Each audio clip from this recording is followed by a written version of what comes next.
under attack from all angles, from trying to take our water, then they want to bring all these animals in, and it's just, at what point do the ranchers get sick of it? I mean, since they turned them wolves out, we've had 3 of them right here on the ranch.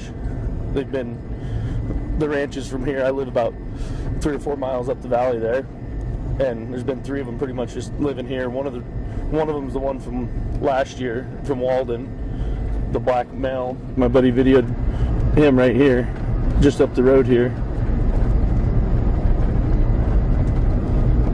And I think that's the black male from Walden that keeps coming down, and he's trying to meet up with that other pair. So usually we'll see him, and then we'll see them other ones around like within a day or 2. They kind of keep coming and going, but yeah, they're a big animal. There's a set of one of the males that they reintroduced over there by Green Mountain Reservoir, and then one of the females from Radium came over, and they're paired up, and they're up here, right over this way.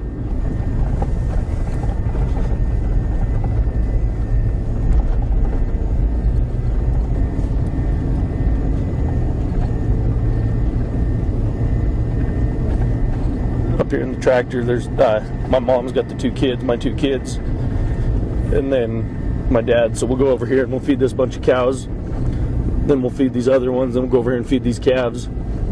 That's kind of what we do every morning here. So I'm Conway Farrell from Parshall, Colorado here. I'm a rancher and an outfitter. We run a few cows, and my dad and mom have an excavating company.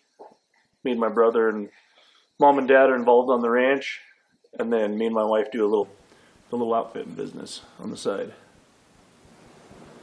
So when, I guess kind of born into it, my mom and dad moved up here right to where we are now. They moved up here when I was 6 months old, and they had a team of horses and a little tractor. This ranch here came up for lease, and then they moved up here and they bought a few cows, and they started doing that. And so then I grew up right here, and we was always able to walk out the door and see cows, and lived here till I was, 25. Well, I left a few years here and there, and then moved up the valley when I was 25, and then just kind of been right around here forever. So it's kind of hard to leave. You're not tied down to a 8 to 5 job where you have to be away from your family and stuff every day. You can always take your kids. Growing up, we always got to spend time with mom and dad, and we was always on tractors, always on horses. Then I just think that's a huge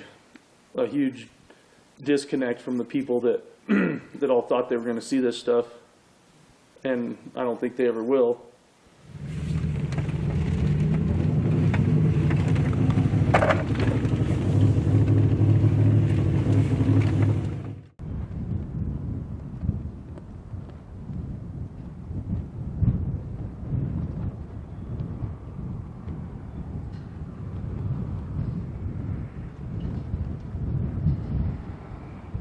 So right here is where our sheep got killed all summer.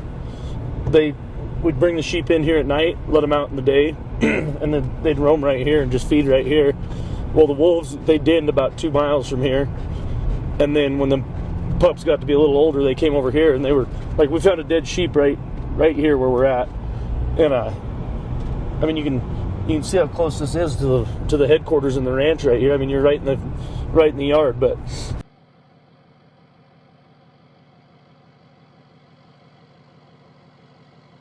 So, kind of to go back, now you know where that's at, but to go back in, I think it was the 1st of April, they killed one of the neighbors' cows, their calves, and then they came in and they started killing our yearlings. We lost 6 yearlings, and we lost a few before that we didn't know about. Looking back, we didn't know what we were looking for. We'd have thought if we had a wolf kill, there'd be guts and blood and stuff scattered for miles, and it ain't like that. They come in and they have marks on their back legs. They have rake marks, and then when you open it up, it's just all full of hemorrhaging, and it's completely, it looks like a bullet shot went off in there internally. It's just completely bloodshot, hemorrhaged, and just, they have so much power, they just grab them and they take them down like that. When they moved farther south in the valley, then they started wiping us out. They killed like 22 sheep, and we had a bunch of cattle that we turned out here. We had 169 cows that we turned out with that were pregnant in June, and they went out onto the permit June 15th. All of them were bred, preg checked, and then they went from there up onto the allotment. And when we gathered them the 1st of September, we was missing 29 head of calves that those things had killed. The wolves, we had pictures of them going back and forth every day from right here. We have 30 trail cams on this ranch here, and they were going back and forth to those cattle every day, and we'd ride through there, and out of every 100 cows, we have 17 cows that did not get bred, so we have to sell them in the fall.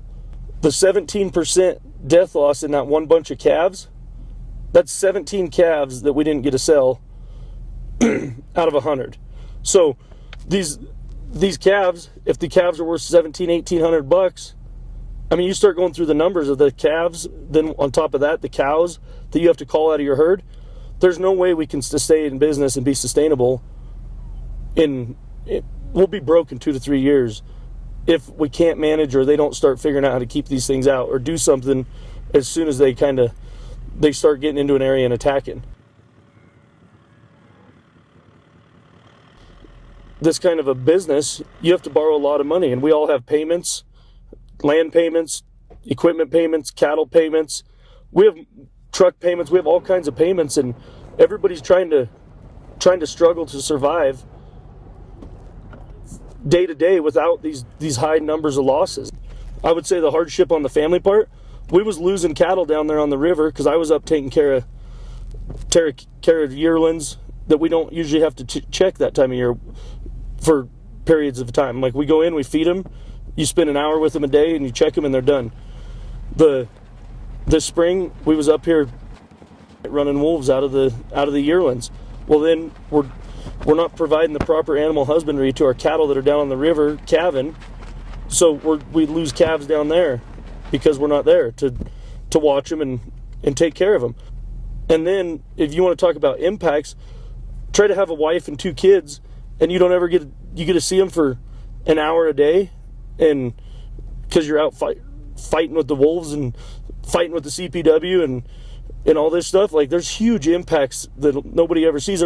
There's a producer down the road. He was so stressed out, he had to go on blood pressure medicine, and he ended up in the hospital 3 times. Like, it's done so much to the local community. Work that it put on my brother and my dad, because I was up here doing this, or going to a wolf meeting, or dealing with the CPW on a death over here. My dad and brother are having to pick up the slack on the other side. Everybody's already maxed out, worked, tired.